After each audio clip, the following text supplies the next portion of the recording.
Hey everyone, welcome back to our YouTube channel, Greg's Restorations. Today we are here with a 1983 Toyota Land Cruiser FJ60. This vehicle has gone through its stages to have a full frame-off restoration to the highest level that we offer. We've been working on this truck for about 2 years now. It's a work of art. We have been working around the clock to make this project the best it can be for our clients, and they're absolutely thrilled with the vehicle that we have made for them. So this vehicle was purchased off of eBay a few years ago. It came from the West Coast. I don't know like the original history where the truck was originally from, but it definitely lived in a high moisture climate. It had a lot of hidden rust on this. Somebody did like a Mako paint job on it and did some poor rust repair. So we had to kind of dissect the vehicle and do some major rust repair. We wanted to keep every single panel on this truck original, so we repaired and fabricated brand new panels for everything on this vehicle.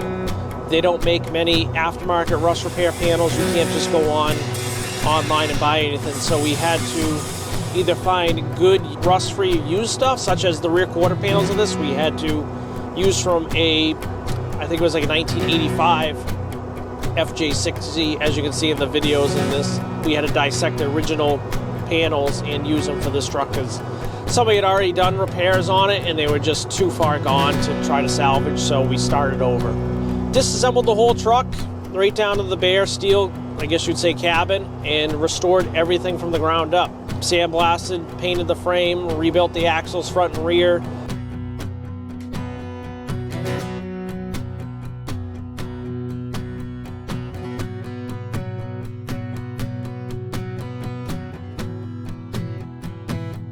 This vehicle, I would say we have about 2,500 hours into. These 60 series Land Cruisers have a lot of parts, and they're pretty complex.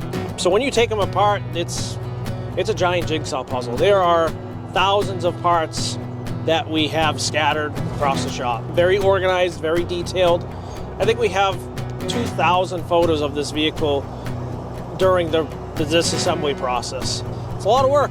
It's not easy, it's very time consuming, and a lot of people call up the shop and they're like, hey, I want to have a vehicle restored. And they don't anticipate on it taking a year to 2 years to restore a vehicle. It's a lot of work. It has to be the right client and the right project. I want to touch base on the brake lines and fuel lines of this vehicle. We took every single brake line and fuel line off of this vehicle without damaging it, and then we shipped them to our friends over at Classic Tube. They are up in New York. They laser scan every individual line and then pre-bend them in stainless steel and then send them back to us, and they are virtually a perfect fit. No pre-bending, no flaring. It's just bolt-in application. We went with stainless steel because this vehicle is going to a very salt air environment and we wanted them to last as long as possible. But one thing I want to highlight on is the underside of this vehicle is virtually nicer than the outside of this vehicle. We've spent a lot of in-depth detail when restoring this vehicle. I actually restored the whole drivetrain, engine, transmission, wiring harness, frame, axles, running gear. Anything that had to do with the vehicle was already done before we started on the actual body of this vehicle. So you can actually see in the pictures and stuff like that, I actually restored everything, so when I did the body work and paint work on this, I could just drop it back down on the chassis and it was fully done.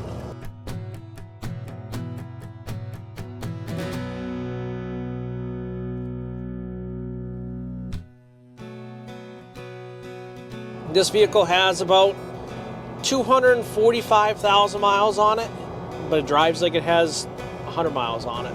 I do want to highlight on the fact that we test drive these vehicles after we fully restore them. We have 302 miles on it as of right now. We actually have a little fuel system issue today.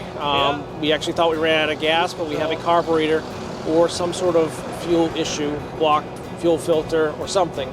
But this is the reason why we drive these vehicles, so it breaks on us. It doesn't break on the customer. So next year when the customer gets this car for next summer, there's no issues. We have tested and put it through all its paces, as well as doing the video shoot. So it's awesome to kind of have all these little highlighted things.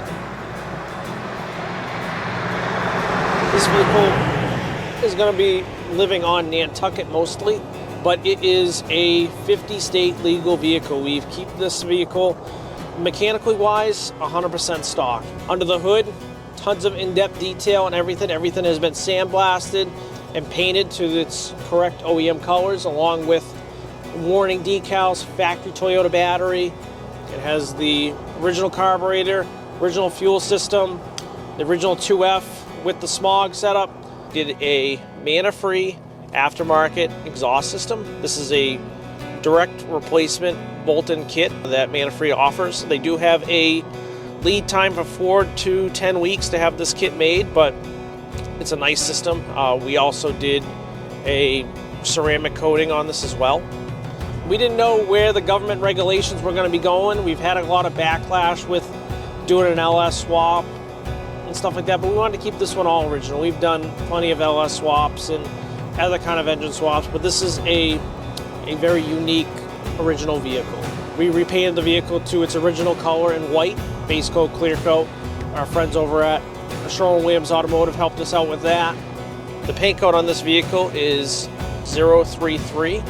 When this vehicle came in, it also had a custom set of decals on it, but we had to remove them due to the paint process.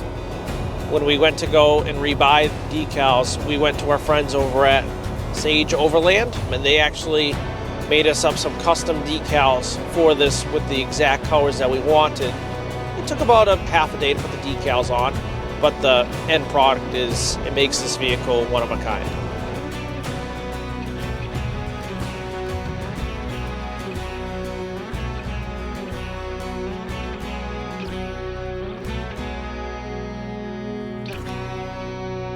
We did a 2.5-inch Old Man Emu suspension lift with 31-inch BF Goodrich all-terrain tires. They were a KO2. We also did a upgraded H55 F5 speed in this to give it an extra gear.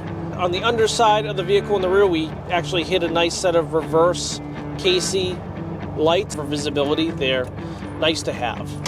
We also added a upgraded set of Toyota H4 conversion headlights with Toyota fog lights as well. We did add in a OEM headlight washer kit. This vehicle did not come with this kit from the factory, but the deluxe model of this FJ60 would have had it, but this model didn't. I guess it was probably a deal or accessory or an add-on when you ordered it from the factory. It's kind of a cool feature when you turn the headlights on and the wipers on, it squirts washer fluid on your headlights. It's kind of an 80s kind of gimmick accessory, but we think it's kind of cool and it fits the build that we're building. Drives awesome. Everything on this vehicle is a work of art. It's amazing. Even like driving down the road at like 40, 50 miles an hour, it's super quiet. And like the noise decibels in here are like, you can actually have a really nice conversation. I want to touch on the interior of this truck. It is a stock interior, but it has all custom fabric. We have purchased the leather from Relicate. It is a custom distressed, I guess you'd say tannish beige color leather, as well as they have their carpet and headliner. But everything else around it has been dyed or painted to match. We also have a really nice Tuffy security console with an armrest. These Land Cruisers didn't really have a center console, so it's a nice, comfortable center console for this vehicle. They do not sell it directly for this. We have modified it to fit this vehicle. Another cool feature we added to this vehicle is we did a Autometer 3-pod gauge right by the bottom of the shifter. It gives us some upgraded oil pressure, volts, and coolant temperature versus the factory gauges. You have an actually accurate reading on your oil pressure and as well as the coolant temp. You know, these classic cars, you want to know exactly what you're doing for temperature. These gauges just have for the temperature, you have a C for cold and an H for hot. And same thing with the oil pressure gauge. I want to give a shout out to our friends over at JustDashes.com. They helped us out with restoring this factory dash pad because they do not sell a OEM or aftermarket replacement as of my knowledge yet. So we sent this out to them. It was about 2-month turnaround time. and then we got it back. We did dye it to the correct color that we wanted to use for our interior, but it's a brand new OEM dash now. We did a factory restored inclinometer and clock setup. The US market Land Cruisers never came with these, which was kind of sad. They actually do bolt right in. We had to do a little bit of wiring to make it fit, but it's really cool to have this in our custom FJ60. When this vehicle came in, it already had a aftermarket radio system in it.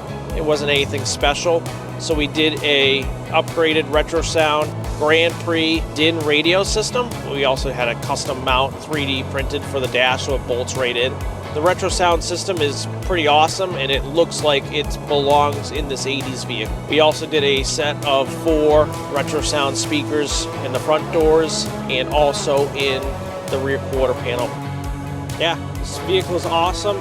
Been driving around for a few hundred miles now, and it's been great to drive.